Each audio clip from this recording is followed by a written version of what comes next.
بسم اللہ الرحمن الرحیم۔ السلام علیکم ویورز۔ جیسا کہ آپ کو معلوم ہے کہ پاکستان کا ایک بہت بڑا حصہ سیلاب میں ڈوبا ہوا ہے۔ پاکستان میں اتنی شدید نوعیت کا سیلاب کیسے آیا؟ اس کرۂ ارض پر پولر ریجن سے باہر پاکستان میں سب سے زیادہ 7,253 گلیشیئرز ہیں۔ دنیا کی سب سے زیادہ گلیشیئر آئس بھی پاکستان میں ہی پائی جاتی ہے، جس کی وجہ سے ہم بہت بڑے رسک پر ہیں۔ حالیہ سیلاب کے آنے کی سب سے بڑی وجہ ان گلیشیئرز کا پگھلنا ہے۔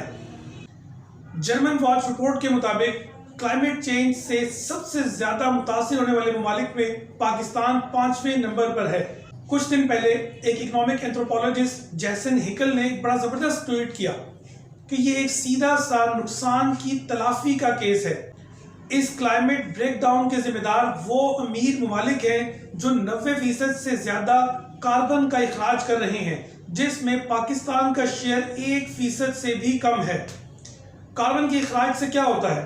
کاربن کے اخراج سے ہوا میں کاربن ڈائی آکسائڈ گیس کی مقدار بڑھتی ہے، جس کی وجہ سے گلوبل وارمنگ کاز ہوتی ہے، اور گلوبل وارمنگ کی وجہ سے زمین کا اوسط ٹیمپریچر 1.2 ڈگری سینٹی گریڈ بڑھ گیا ہے، جس کی وجہ سے یہ گلیشیئرز پگھل رہی ہیں۔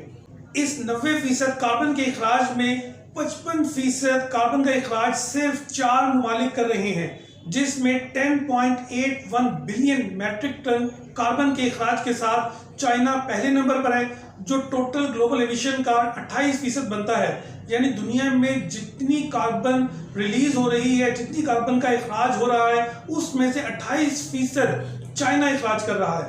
پھر U S A 5.41 billion metric ton carbon کے اخراج کے ساتھ دوسرے نمبر پر ہے، جو ٹوٹل گلوبل ایمیشن کا 15% بنتا ہے۔ یعنی یہ دو ممالک پوری دنیا میں 43% جو ہے وہ کاربن کا اخراج کر رہے ہیں۔ پھر 2.61 بلین میٹرک ٹن کاربن کے اخراج کے ساتھ انڈیا تیسرے نمبر پر ہے، جو ٹوٹل گلوبل ایمیشن کا 7% بنتا ہے۔ پھر 1.71 بلین میٹرک ٹن کاربن کے اخراج کے ساتھ رشیا چوتھے نمبر پر ہے، جو ٹوٹل گلوبل ایمیشن کا 5% بنتا ہے۔ اس طرح یہ 4 ممالک چائنا، امریکہ، انڈیا اور رشیا یہ 55% گلوبل ایمیشن کا کاربن اخراج کر رہے ہیں۔ پاکستان کو اس وقت ارجنٹ انٹرنیشنل اسسٹنس کی ضرورت ہے، اور یہ ایڈ اور چیریٹی کی شکل میں نہیں ہونی چاہیے، بلکہ کلائمیٹ ڈیمیجز کی تلافی ہونی چاہیے، جو ان ممالک کو کرنی چاہیے جو فوسلز کو کنٹرول کرتے ہیں اور اس سے فائدہ اٹھاتے ہیں۔ ایک محتاط اندازے کے مطابق اب تک تقریباً 40 ملین سے زیادہ لوگ پاکستان میں سیلاب سے متاثر ہو چکے ہیں۔ 10 ارب ڈالر سے زیادہ مالی نقصان ہو چکا ہے۔ تقریباً 1300 سے زائد لوگ لقمہ اجل بن چکے ہیں۔ 10 لاکھ سے زیادہ بے گھر ہو چکے ہیں۔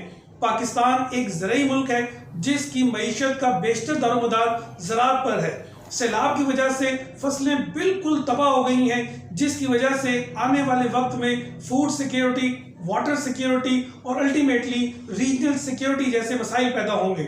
اس سیلاب سے بہت سارے دل خراش مناظر دیکھے گئے، جن کو دیکھ کر کروڑوں لوگوں کے دل افسردہ ہو گئے۔